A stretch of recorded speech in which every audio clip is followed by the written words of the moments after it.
Students, आज आपके लिए लाए हैं टॉपिक जो आपका 11th में बहुत इंपॉर्टेंट है फिजिक्स के लिए, और क्लास 12 में तो मैथ्स का पूरा चैप्टर है और आगे भी आपको मैथ्स या फिजिक्स पढ़नी है, तो बिना इस टॉपिक आप आगे बढ़ ही नहीं सकते। आपका फेवरेट टॉपिक वेक्टर। तो वेक्टर के बारे में आज हम लोग डिस्कशन करेंगे। क्या होते हैं वेक्टर्स? वेक्टर वर्ड जो था वो एक दूसरे लेटर वेक्टस से आया था। वेक्टस का मतलब था कैरी आउट, मतलब लेते हुए जाना। अगर हमारे पास कोई पर्टिकुलर फिजिकल क्वांटिटी है जिसमें हमें एक पर्टिकुलर डायरेक्शन की भी जरूरत है, तो वो क्वांटिटी का मैग्नीट्यूड और डायरेक्शन दोनों मिलकर बनाते हैं वेक्टर। यानी कि vectors are those quantities that has both magnitude and direction.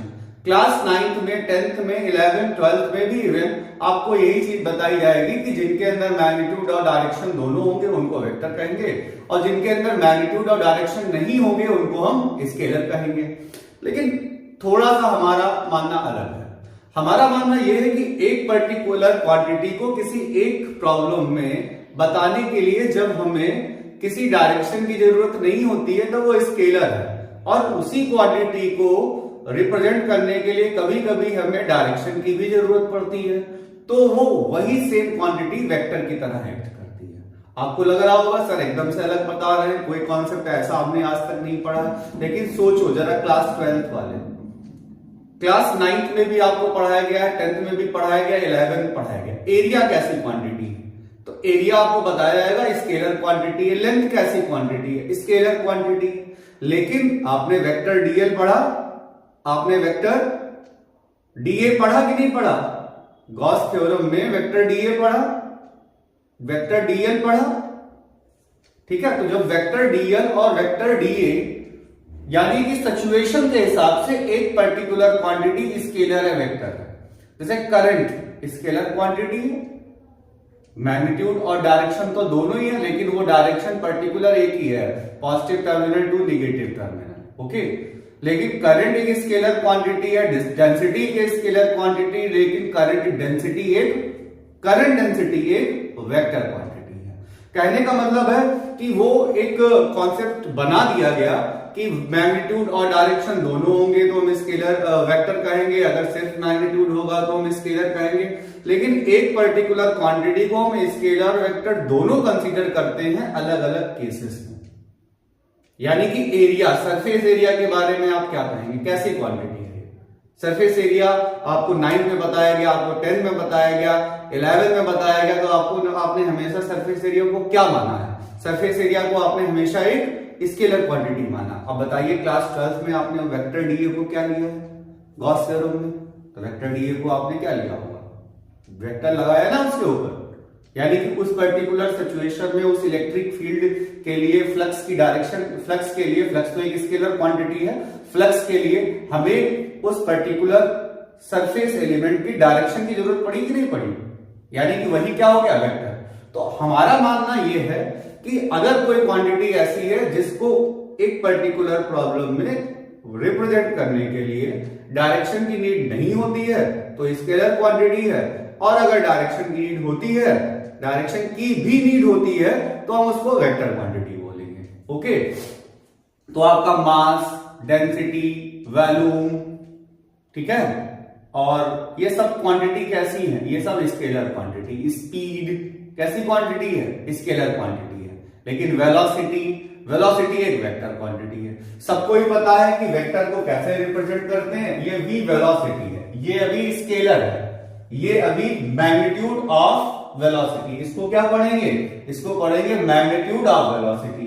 और ये क्या हो गया? ये हो गया वेलोसिटी, क्योंकि ये मैग्नीट्यूड के साथ में क्या है? डायरेक्शन।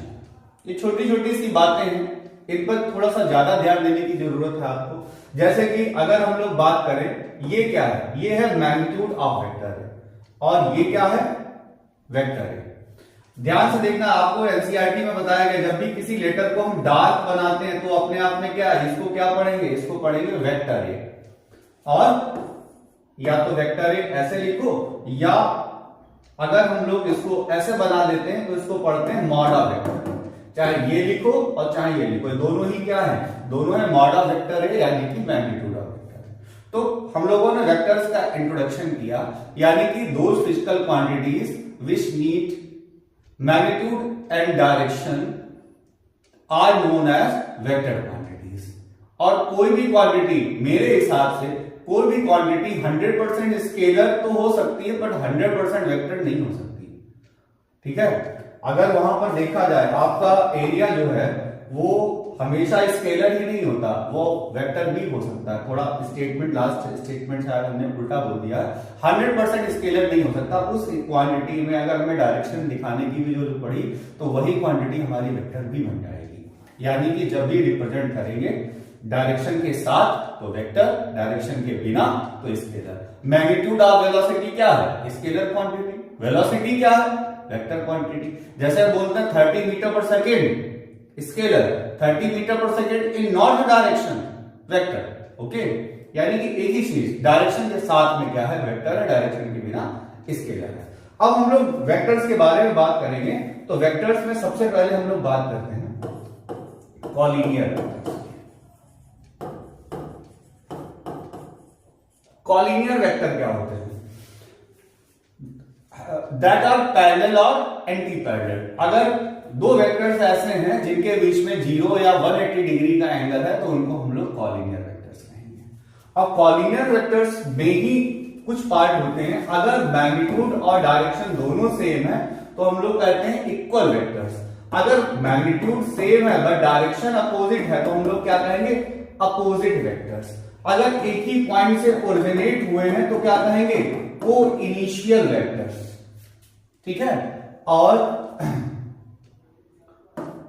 पोलर वेक्टर्स, जिसमें एक उसका स्टार्टिंग पॉइंट होगा, एक एंड पॉइंट होगा, तो हम लोग क्या कहेंगे, पोलर वेक्टर। और अगर वेक्टर ऐसा है कि एक फिक्स्ड एक्सिस के अराउंड में है, वेक्टर एक फिक्स एक्सिस के अराउंड में, तो हम लोग क्या बोलेंगे, एक्सियल वेक्टर। जैसे कि एंगुलर वेलोसिटी, वेलोसिटी क्या है, पोलर वेक्टर है, लेकिन एंगुलर वेलोसिटी, अब एंगुलर वेलोसिटी आपको बताना है कि एक एक्सिस फिक्स है, पार्टिकल ऐसे ऐसे घूम रहा है एक एंगुलर वेलोसिटी के एक एक्सिस की रिस्पेक्ट में, तो एक ऐसा वेक्टर हुआ, ये एक्सियल वेक्टर हुआ। को initial vector, opposite vector, equal vector, collinear vector, इन चीजों को हम लोग एक एग्जांपल के थ्रू देखेंगे। अभी आपका एक कॉन्सेप्ट क्लियर होगा, क्लास 12 के जो चैप्टर है आपका वेक्टर, उस वेक्टर में आपको इस टाइप का एक एग्जांपल देखने को मिलेगा।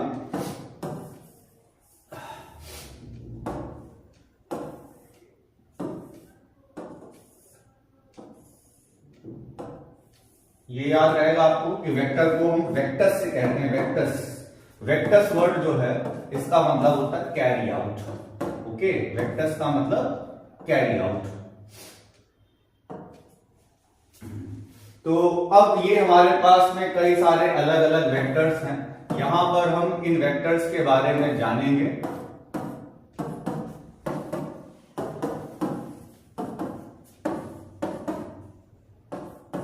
कई सारे अलग अलग वेक्टर्स। अब अगर बात आती है कॉलिनियर वेक्टर्स की, तो कॉलिनियर वेक्टर्स में बेटा लोग क्या था, कॉलिनियर वेक्टर्स में हमने बताया था vectors that have angle 0 degree और 180 degree. Vectors that are parallel और anti parallel are known as collinear vector.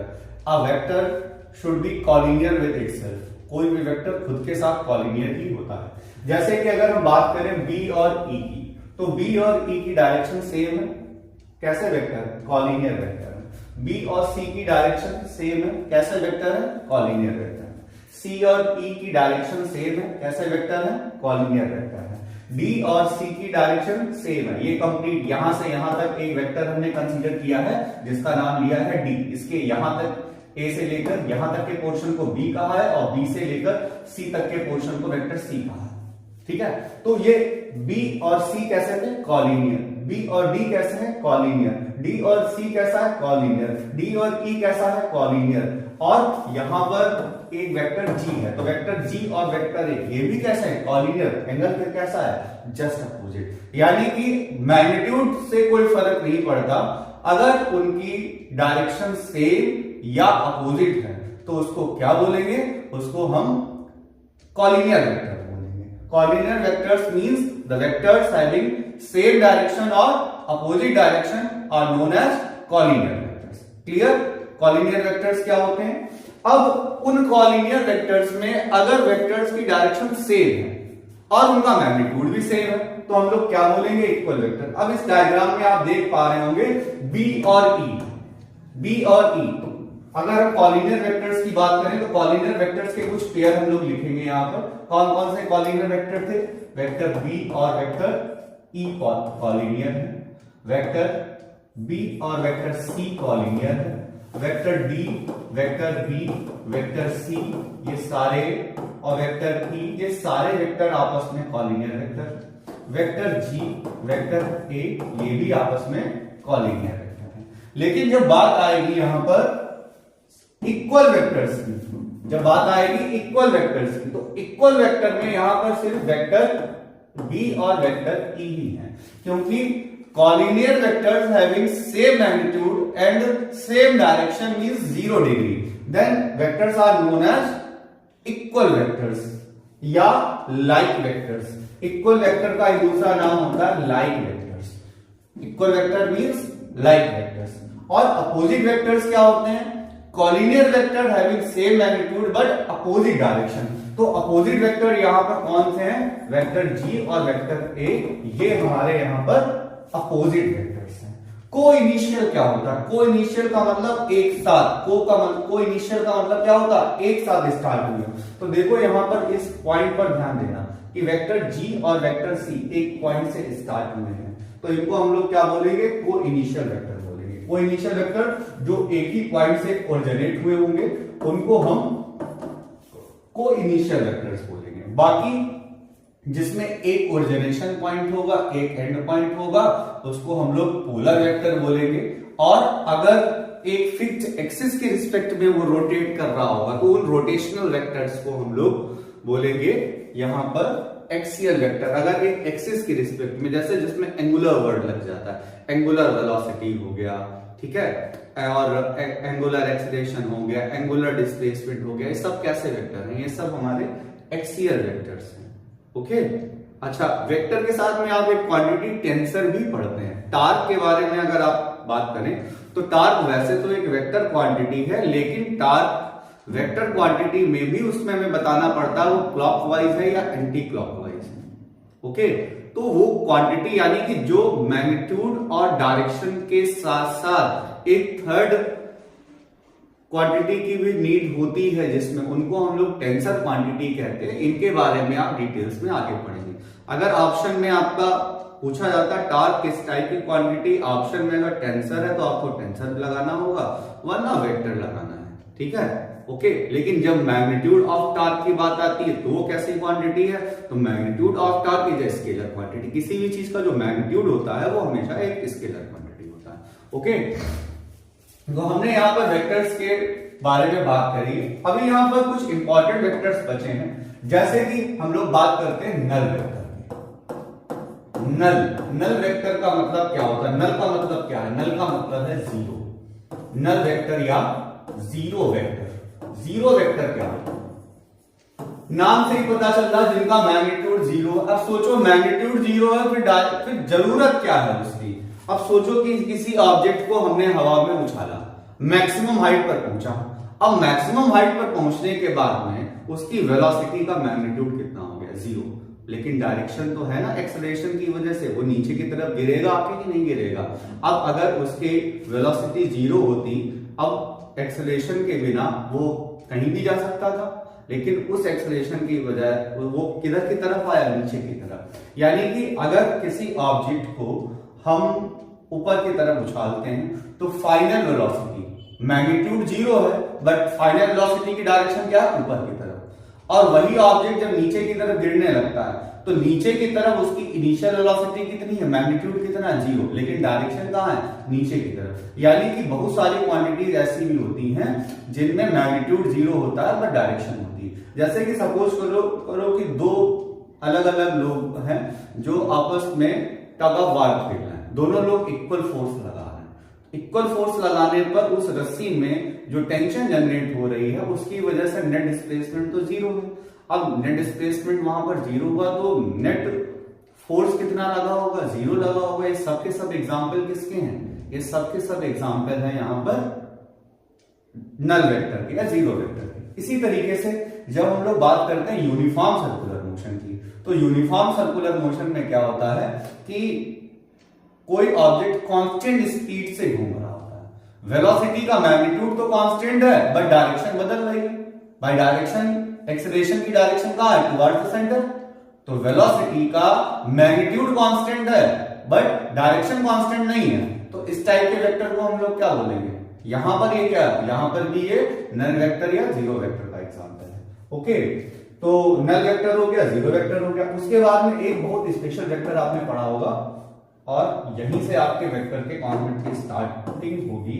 Unit vector है ये वेक्टर, यहां पर कैप ऑफ वेक्टर एक भी बोलते हैं, कैप भी बोलते हैं, यूनिट वेक्टर है। तो यूनिट वेक्टर ये होता है vector a upon mod r vector है। फॉर्मूला तो सबने बता दिया होगा, पता होगा, हो सकता है कुछ लोगों को, कुछ लोग स्टार्टिंग से देख रहे हैं तो उसको ध्यान दें। Unit vector a upon mod r vector है। अभी हम समझाएंगे यहां पर इसका काम क्या है। अगर क्रॉस मल्टीप्लिकेशन करते हैं तो vector a equals to unit vector a mod r vector. अच्छा बच्चों बताओ, मॉड का मतलब क्या होता है, सोचो। मॉड का मतलब मैग्नीट्यूड, वेक्टर का मतलब मैग्नीट्यूड एंड डायरेक्शन। इसकी बात करेंगे, ये वेक्टर ए है, ये क्या है, मैग्नीट्यूड एंड डायरेक्शन। ये क्या है, मैग्नीट्यूड, तो ये क्या हुआ, डायरेक्शन। यानी कि किसी पर्टिकुलर वेक्टर की डायरेक्शन को बताने के लिए जिस वेक्टर का यूज किया जाता है उसको हम यूनिट वेक्टर कहते हैं। यूनिट वेक्टर का मतलब है डायरेक्शन ऑफ वेक्टर। फिर से समझ लेंगे, vector a equals to unit vector a into mod of vector a. यानी ये क्या हो गया, ये मैग्नीट्यूड एंड डायरेक्शन। ये क्या हो गया, मैग्नीट्यूड, तो ये क्या हो गई, डायरेक्शन। यानी कि जो यूनिट वेक्टर है वो अपने आप में क्या है, यूनिट वेक्टर अपने आप में मैग्नीट्यूड, ये यूनिट वेक्टर अपने आप में सिर्फ और सिर्फ डायरेक्शन होते हैं। किसी भी वेक्टर का की डायरेक्शन निकालने का मतलब होता है उसका यूनिट वेक्टर निकाल देना। तो यूनिट वेक्टर आपको क्या बताएंगे, यूनिट वेक्टर आपको डायरेक्शन बताएंगे। हम लोग आगे की तरफ चलते हैं। अब देखते हैं हम लोग यहां पर एक 3D स्पेस देखते हैं। अब इस 3D स्पेस में हमारा क्या हुआ कि इस 3D स्पेस में ये हमने ले ली, ये हमारा कार्टेशियन प्लेन है।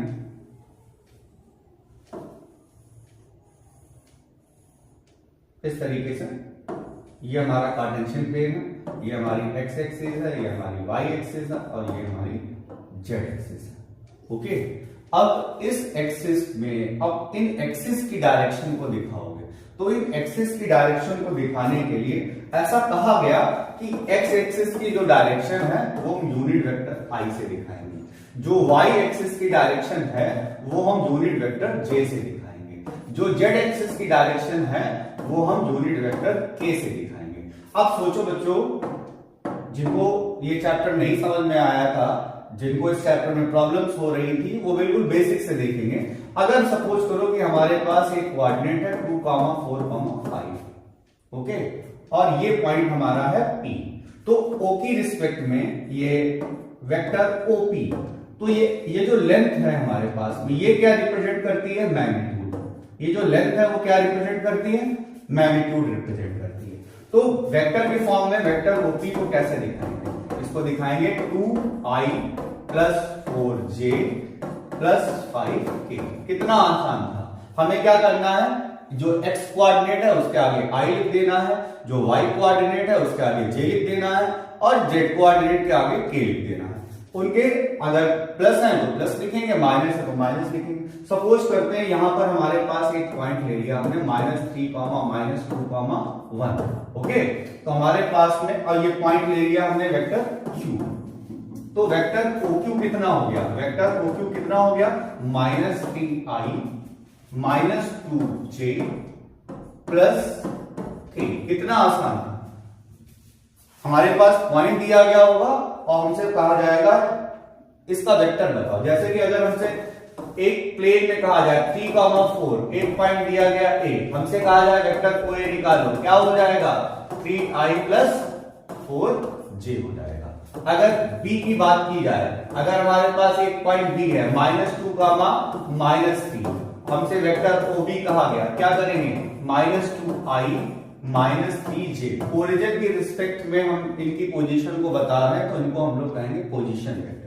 तो ये A का position vector vector OA, B का position vector vector OB, P का position vector vector OP, Q का पोजीशन वेक्टर वेक्टर OQ। अब अगर हमसे डिस्प्लेसमेंट वेक्टर की बात आ जाए, एक वेक्टर की रिस्पेक्ट में दूसरे वेक्टर की पोजीशन अगर हमसे बात की जाए, यहां पर वेक्टर AB निकालने, वेक्टर AB निकालो, तो बच्चों आपको ट्रिक बताते हैं, हेड माइनस टेल होता है। ज्यादा डीप में जाने से पहले क्वेश्चन को सॉल्व करना देख ले, इस समय आपकी प्रॉब्लम क्वेश्चन सॉल्व करना भी होगा, कॉन्सेप्ट को भी साथ में देखते रहेंगे। अभी ये ट्रायंगल लॉ से आया, लेकिन ट्रायंगल लॉ को हम लोग अभी आगे पढ़ने वाले हैं। थोड़ी जब इस टॉपिक को स्टार्ट किया तो थोड़ा यही लेके चलते हैं। वेक्टर AB क्या होता है, वेक्टर AB होता है vector OB minus vector OA। Vector OB क्या है, displace position vector of B, OA क्या है, position vector of A। Vector AB क्या है, displacement vector of B with respect to A। Okay, तो वेक्टर AB की वैल्यू क्या होगी, OB माइनस OA। हमने आपको बताया हेड माइनस टेल फार्मूला होगा। ऐसे ही अगर आपको कह दिया जाए वेक्टर QP निकालो, तो वेक्टर QP कैसे निकालेंगे, सोच के बताओ। वेक्टर QP क्या होगा, vector OP minus vector OQ। Vector QP क्या होगा, वेक्टर QP होगा vector OP minus vector OQ होगा। उस तरीके से अब हम लोग सॉल्व करते हैं। तो वेक्टर OB की वैल्यू क्या होगी, -2i -3j, और सॉल्व करेंगे 3i + 4j। इसको और सॉल्व करेंगे तो -2i -3j -3i -4j, और सॉल्व करेंगे -5i -7j। ये क्या हो गया, ये हमारा वेक्टर AB आ गया। वेक्टर QP भी इस तरीके से निकालेंगे, I और J को बिल्कुल जैसे हम लोग अलजेब्रा में सॉल्व करते थे उसी तरीके से सॉल्व कर लेंगे। तो I किसकी डायरेक्शन हुई, x एक्सिस की, Y की डायरेक्शन क्या हुई, J यूनिट वेक्टर J, और Z की डायरेक्शन क्या हुई, यूनिट वेक्टर K। अब अगर 3D प्लेन में अगर मान लो आपको एक पॉइंट दे दिया जाए 0, 0, 5, तो हम लोग क्या बोलेंगे इसको, 5K बोलेंगे। अगर आपसे बोल दिया गया 0, 1, 0, तो यानी कि अब क्या हो गया, वेक्टर J। हमसे कहा गया 2, 3, 0, तो क्या हो गया 2i + 3j। अब आपको वेक्टर्स निकालने में कोई प्रॉब्लम तो नहीं हो रही है। कोऑर्डिनेट अगर दिया जा रहा है, कोऑर्डिनेट देने से वेक्टर निकालना कितना आसान है, और आसानी से निकाल सकते हैं। अब जब हम पोजीशन वेक्टर निकाल लेंगे तो उनका डिस्प्लेसमेंट वेक्टर भी निकाल लेंगे, डिस्प्लेसमेंट वेक्टर निकालने में कोई प्रॉब्लम नहीं होनी चाहिए। फिर से हम आगे की तरफ बढ़ते हैं। तो जैसे कि अगर हमारे पास में 3D प्लेन में कुछ पॉइंट्स देंगे -3, -2, -5, ये पॉइंट A है हमारा, पॉइंट B हमारा दिया गया है -1, 0, -3, और पॉइंट C हमारा दिया गया है, कोई भी एग्जांपल ले लेते हैं 2, -3, 5, और हमसे कहा जाए वेक्टर OA। वेक्टर OA की वैल्यू क्या होगी, अब तक आप इस वीडियो को अगर देख रहे हैं तो इसमें सीख गए होंगे 3 किस जगह पर है, x एक्सिस की जगह पर है, क्या कहेंगे 3i -2j -5k। इसी तरीके से वेक्टर OB हमारे लिखने से पहले आप लोग लिखिए, क्या होगा वेक्टर OB, -i, 0j लिखने से कोई फायदा नहीं, सीधे -3k, और वेक्टर OC कितना हो जाएगा 2i -3j + 5k। अगर हम लोगों को निकालना है यहां पर वेक्टर AB, तो वेक्टर AB निकालने से क्या करेंगे, vector OB minus vector OA। तो vector OB minus vector OA को जब सॉल्व करेंगे कितना आएगा, पहले वेक्टर OB लिया -i -3k, minus vector OA के सॉल्व करेंगे 3i -2j -5k। इसके बाद जब सॉल्व करेंगे -i -3k -3i + 2j + 5k। अब वही चीज है जैसे अलजेब्रा में सॉल्व करते थे, i और i वालों को एक साथ, j और j वालों को एक साथ, k और k वालों को एक साथ। तो -i -3i कितना हो गया, -4i, ठीक है, और +2j + 2k, ठीक है। ये इस तरीके से हमने निकाल लिया। लेकिन अब बात आती है मैग्नीट्यूड निकालने की। तो मैग्नीट्यूड जैसे कि अगर कोई वेक्टर है हमारा A I plus B J plus C K, ये हमारा वेक्टर पी था। तो वेक्टर पी में मॉड ऑफ वेक्टर पी निकालने के लिए हम लोग क्या करेंगे, square root A square plus B square plus C square. Mod of vector P क्या हो जाएगा, A square plus B square plus C square हो जाएगा। तो देखते हैं बच्चा लोग, मॉड ऑफ वेक्टर ओपी कितना आ जाएगा, मॉड ऑफ वेक्टर ओपी आ जाएगा square root 3 square plus -2 square plus -5 square. एक चीज याद रखना है, इसमें जो वेक्टर्स के बीच में माइनस लगा होता है स्क्वायर करते हैं, यहां पर आंसर में हमेशा प्लस ही रहेगा। ये कॉमन मिस्टेक होती है बच्चों की, वो जल्दी में कॉन्सेप्ट देख के उनको लगता है कि चलो यहाँ पर माइनस लगाते हैं। स्क्वायर का सम हमेशा प्लस में होगा, स्क्वायर का सम हमेशा प्लस में होगा। तो कितना आ जाएगा यहाँ पर आ जाएगा 9 प्लस 4 प्लस 25। सॉल्व करने पर कितना हो गया, यहाँ पर सॉल्व करने पर 38 यूनिट। ये इसका मैग्नीट्यूड आ गया। इसी तरीके से हम बाकी का मैग्नीट्यूड निकालेंगे। इसका मैग्नीट्यूड आप निकाल के देखिए, √10 आएगा। ऐसे इसका मैग्नीट्यूड निकाल के देखिए, mod of vector OC, mod of vector OC को सॉल्व करके देखिएगा इसका मैग्नीट्यूड कितना आएगा। इसका मैग्नीट्यूड भी कितना आएगा, √38 आएगा।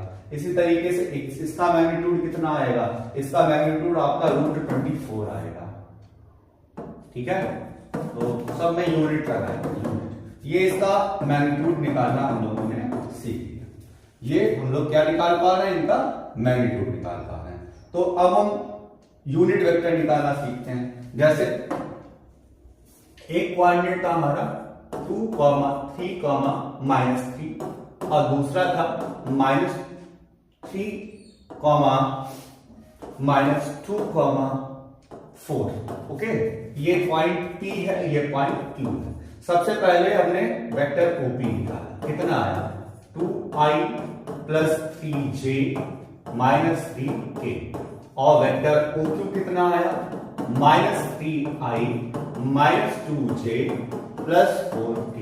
अब बच्चा लोग यहां पर अगर वेक्टर PQ निकालना, कौन सी ट्रिक, हेड माइनस टेल, यानी कि OQ माइनस OP। ये आपका OP क्या था, ये आपका पोजीशन वेक्टर, OQ क्या था, पोजीशन वेक्टर, PQ क्या है, डिस्प्लेसमेंट वेक्टर। सॉल्व करेंगे तो यहां पर देखते हैं, तो vector OQ -3i minus 2j plus 4k, और वेक्टर OP क्या है 2i plus 3j minus 3k। इसको सॉल्व करेंगे तो -3i minus 2j plus 4k -2i minus 3j plus 3k। इसको सॉल्व करने से वही i और i वाला कॉन्सेप्ट, 3 -5i, ठीक है, -5i, फिर क्या हुआ -5j प्लस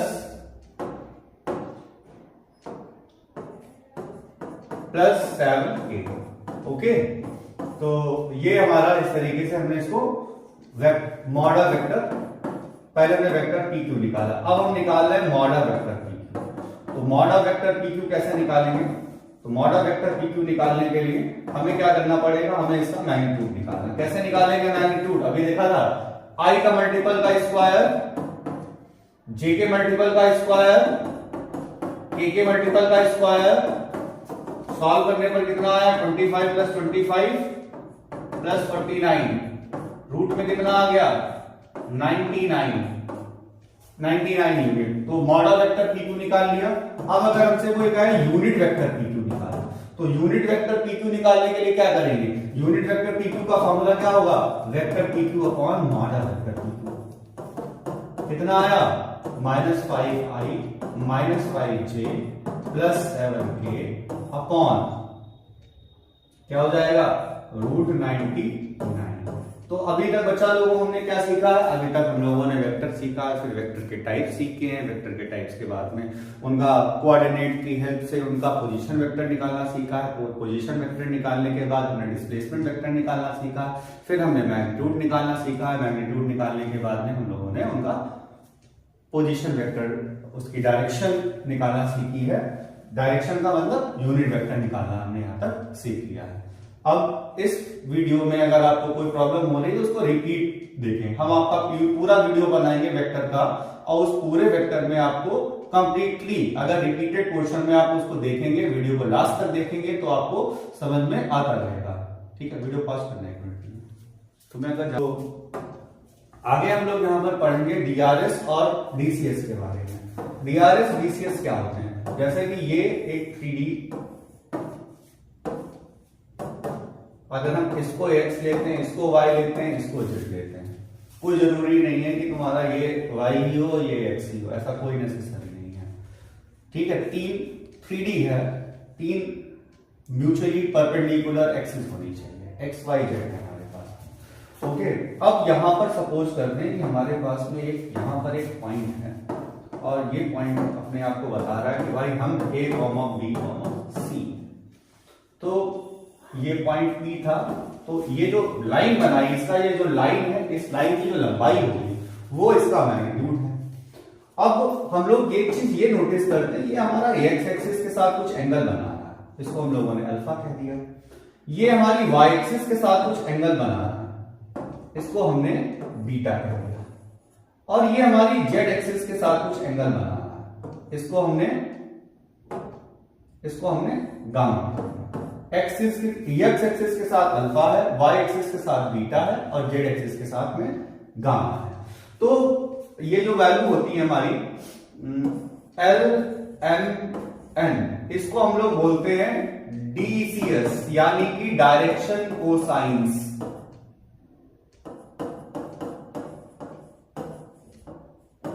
इसको हम लोग बोलते हैं direction cosine, DCS।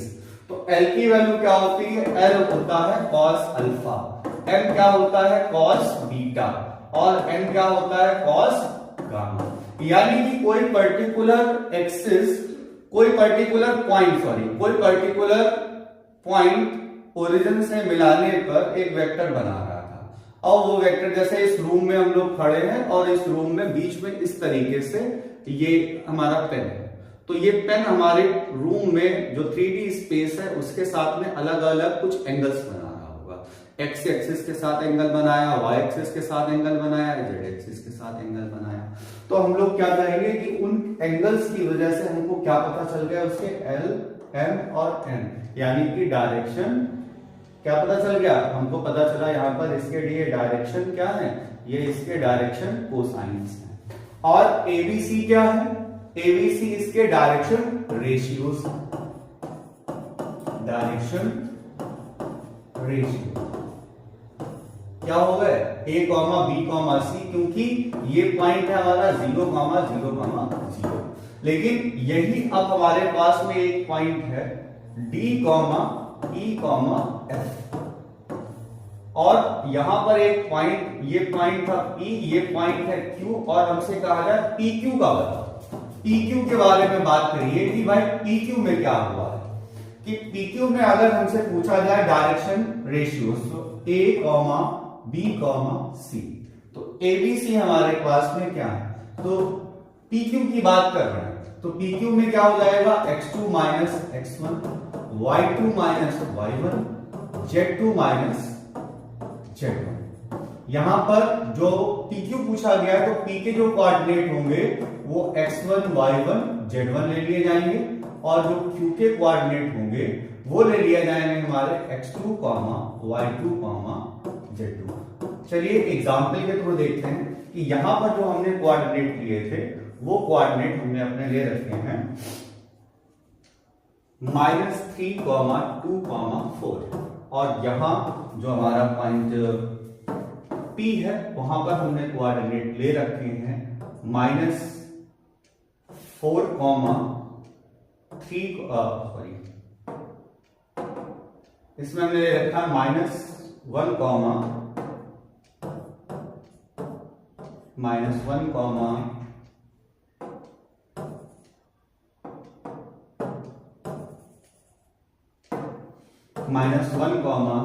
3,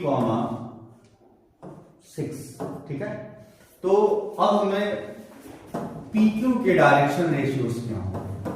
DCS DRS, sorry, तो DRS ऑफ PQ, तो PQ के जो DRS होंगे वो हमारे पास में क्या होने चाहिए? PQ के DRS हमारे पास होंगे x2 माइनस x1, यानी कि -1 -3, तो क्या हो जाएगा +2, कॉमा y2 माइनस y, 3 - 2 कितना आ गया 1, फिर क्या होगा 6 - 4 कितना आ गया 2। तो इस तरीके से हमने PQ के यहां पर DRS निकाल लिए। तो दो, अगर आपको एक स्ट्रेट लाइन, आपका 3D चैप्टर है मैथमेटिक्स में, वहां पर आपका DRS और DCS निकालने को बोला गया है कि दो अलग अलग पॉइंट्स दिए गए, यहाँ पर इससे निकलने वाली लाइन के DRS क्या होंगे, DCS क्या होंगे। वेक्टर के लिए भी सेम 3D में वेक्टर का यूज है, तो कैसे निकालेंगे हम लोग? तो DRS DCS कैसे निकालते हैं? x2 minus x1, y2 minus y1, z2 minus z1, इससे क्या आ जाता है ABC, आपका DRS आ जाता है। और इसमें याद रखना ये 2 वाले जो पॉइंट्स हैं वो टर्मिनल पॉइंट्स हैं, जो 1 वाले पॉइंट हैं वो आपके स्टार्टिंग पॉइंट्स हैं। इसी तरीके से आपका अगर निकालना हो यहाँ पर LMN, जिसको हमने cos अल्फा, cos बीटा और cos गामा लिया था, तो यल का एक और फॉर्मूला आपका बनता है। तो यल का फॉर्मूला बनता है यहां पर L इक्वल्स टू होता है a upon square root a square plus b square plus c square, b upon square root a square plus b square plus c square, और यहां बनता है c upon square root a square plus b square plus c square. यानी कि ये pen अगर हमारे पास एक 3D स्पेस में है, इसका स्टार्टिंग पॉइंट पता है, इसका एंड पॉइंट पता है, यहाँ के कोऑर्डिनेट पता है, यहाँ के कोऑर्डिनेट पता है, तो उन कोऑर्डिनेट्स की हेल्प से हम लोग इसका DCS निकाल सकते हैं। कैसे निकालेंगे? अगर हमसे PQ पूछा गया है तो इसके कोऑर्डिनेट से इसको माइनस करेंगे, अगर हमसे QP पूछा गया है तो इसके कोऑर्डिनेट से इसको माइनस करेंगे, हमें ABC पता चल जाएंगे। ABC पता करने के बाद में अगर हमसे पूछा जाए कि डायरेक्शन कोसाइंस क्या है, तो ये फॉर्मूले लगा लेंगे, उसकी हेल्प से हमें क्या पता चल जाएगा, cos अल्फा, cos बीटा और cos गामा।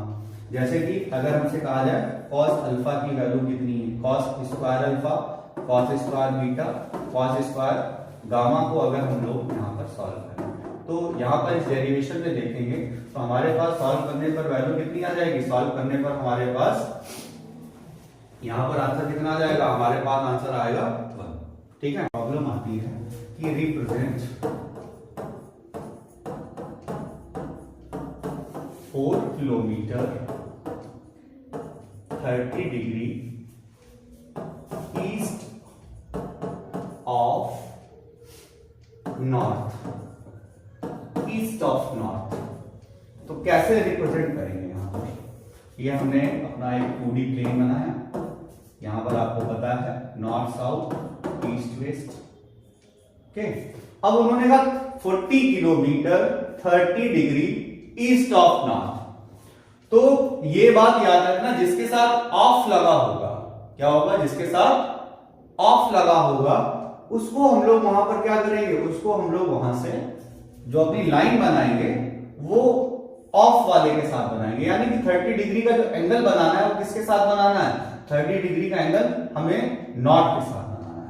तो जब हमारा नॉर्थ के साथ 30 डिग्री का एंगल होगा तो लाइन कैसे हो जाएगी, ऐसे। ठीक, अब वहां पर 40 किलोमीटर को रिप्रेजेंट करना है, तो ये 30 डिग्री दिखा दिया, और 40 किलोमीटर को कैसे रिप्रेजेंट करेंगे, जैसे ये हो गई हमारी 0, तो 1 यूनिट मतलब 10 यूनिट 20 30 एंड 40, तो ये हमारी 40 यूनिट हो गई।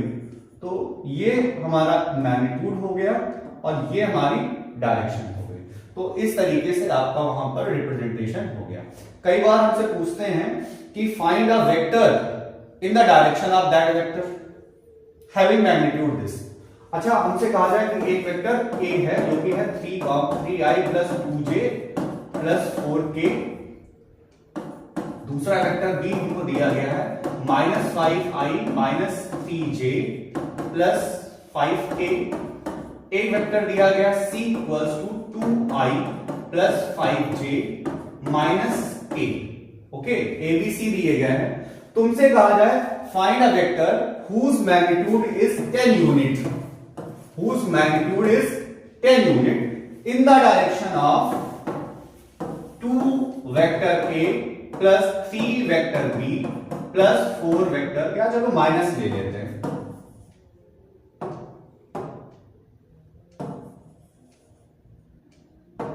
-4 वेक्टर सी, 2a plus 3b minus 4c। अब हम लोग इसको सॉल्व करेंगे। जब इसको सॉल्व करेंगे तो 2 vector a plus 3 vector b minus 4 vector c, यानी कि ए वाले में 2 से मल्टीप्लाई करनी है, बी वाले में 3 से मल्टीप्लाई करनी है, 4 वाले में सी से मल्टीप्लाई करनी है, इनको आपस में ऐड करना है, इनको आपस में सब्ट्रैक्ट करना है। तो क्या आ जाएगा बच्चों, जब 2 से मल्टीप्लाई करेंगे क्या आ जाएगा, यहां जाएगा 6i plus 4j plus 8k plus 3 से मल्टीप्लाई करेंगे -15i माइनस ये j है आपका माइनस ये पहले माइनस का 9j प्लस 15k -4 c कितना आ जाएगा 2i प्लस 5j माइनस। अब सॉल्व करने पर हमारे पास जो वैल्यूज आएंगी वो क्या आ रही है, जब हमने मल्टीप्लाई कर ली, यहां पर 4 से भी मल्टीप्लाई कर लेते हैं, कंप्लीटली लिखते हैं 8i plus 20j minus 4k। Solve कर लेंगे तो अब इसको i वालों को एक साथ, j वालों को एक साथ, k वालों को एक साथ, जैसे सिंपल अलजेब्रा में कर रहे थे वैसे करेंगे। तो यहां पर क्या हो जाएगा माइनस का 17i, ठीक है। और क्या हो गया, यहां पर माइनस का 20 हो जाएगा, माइनस का 29 और प्लस तो माइनस 25j, ओके। और सॉल्व करेंगे तो ये हो जाएगा 4 और प्लस 15 और प्लस 8 30, तो यह हो जाएगा प्लस 19। कैलकुलेशन ध्यान दीजिएगा, यहां पर हमने क्या किया, हमें सॉल्व करना था 2a plus 3b minus 4c। abc हमको दिए गए थे, a में 2 से मल्टीप्लाई कराया, b में 3 से मल्टीप्लाई कराया, c में 4 से मल्टीप्लाई कराया, 2a plus 3b minus 4c को सॉल्व किया।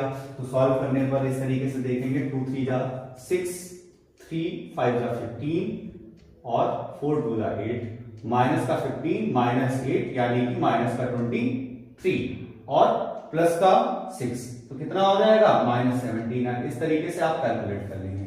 अब क्या करेंगे, यहां पर हम लोग मॉड निकालेंगे। सपोज करते हैं कि इसको एक नया वेक्टर p कंसीडर कर लेते हैं, तो मॉडा वेक्टर p कितना हो जाएगा, मॉडा वेक्टर p का कैसे निकालेंगे, -17 square plus -25 square plus 19 square. तो सॉल्व करने पर हमारे पास जो वैल्यू आई वो क्या आई, 289 प्लस 625 प्लस 360। इसको जब हम लोग सॉल्व करेंगे तो हमारे पास में आ जाएगा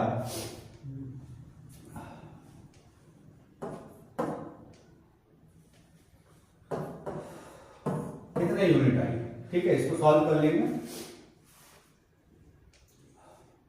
तो ये, अब हमसे कहा गया था कि हमें ऐसा वेक्टर निकालना है जो इसकी डायरेक्शन है। तो यूनिट वेक्टर p को अगर हमें निकालना होगा तो यूनिट वेक्टर p क्या होगा, vector p -17i -25j plus 19k upon square root 127। Okay, ये यूनिट वेक्टर p आ गया, यानी कि डायरेक्शन आ गई। किसकी डायरेक्शन आई है, ये 2a plus 3b minus 4c की डायरेक्शन आई है। अब इसमें हम लोग क्या करेंगे, 10 यूनिट, हमसे कहा गया था एक नया वेक्टर पता करो। हमारा सपोज करो नया वेक्टर है c, तो नया वेक्टर c के बारे में क्या कहा गया था, मॉडा वेक्टर c, और उसकी डायरेक्शन क्या थी, उसकी डायरेक्शन थी यूनिट वेक्टर p। तो यूनिट वेक्टर p हम पता कर चुके हैं, मॉडा वेक्टर c 10 यूनिट दिया गया था, यानी कि 10 इंटू वो मल्टीप्लाई करेंगे। तो क्या करेंगे, -17i -25j plus 19k upon square root 1275। Class 12 mathematics में कई क्वेश्चन इस टाइप से दिए गए हैं। बेसिक एक बार फिर से समझते हैं। हमको यहां पर 3 अलग अलग वेक्टर्स दिए गए थे। अब उन वेक्टर से एक नया वेक्टर बना। अब नया वेक्टर को कैसे प्लस या माइनस करेंगे वो हमने आपको बता दिया है कि जैसे 2a है तो 2 से पूरे a में मल्टीप्लाई करेंगे, 3b है तो 3 से पूरे b में, -4c है तो -4 से सब में मल्टीप्लाई करेंगे। उसके बाद जैसे दिया गया था वैसे लिख लेंगे। वेक्टर p आया इन the direction of vector p, तो इन द डायरेक्शन ऑफ p का मतलब क्या है, वेक्टर p की डायरेक्शन पता करो।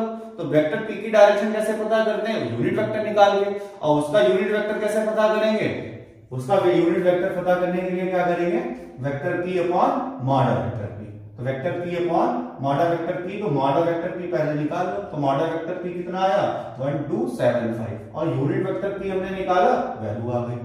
तो मैग्नीट्यूड हमें पहले से दिया गया था, डायरेक्शन हमें दी गई है, तो हमने यहाँ पर सॉल्व कर लिया। इस तरीके से ये वेक्टर हमारे पास आ गया। तो अभी तक हम लोगों का जो चल रहा है, अभी तक हम लोग पढ़ चुके हैं यहाँ पर किसी वेक्टर को कैसे रिप्रेजेंट करेंगे, रिप्रेजेंट करने के बाद में उसका डायरेक्शन निकालना, ये सारी चीजें हम लोग यहाँ पर देख चुके हैं। इसके बाद हम लोग यहाँ पर बनाएंगे, आगे की तरफ बढ़ेंगे तो स्केलर एंड वेक्टर प्रोडक्ट के बारे में पढ़ेंगे।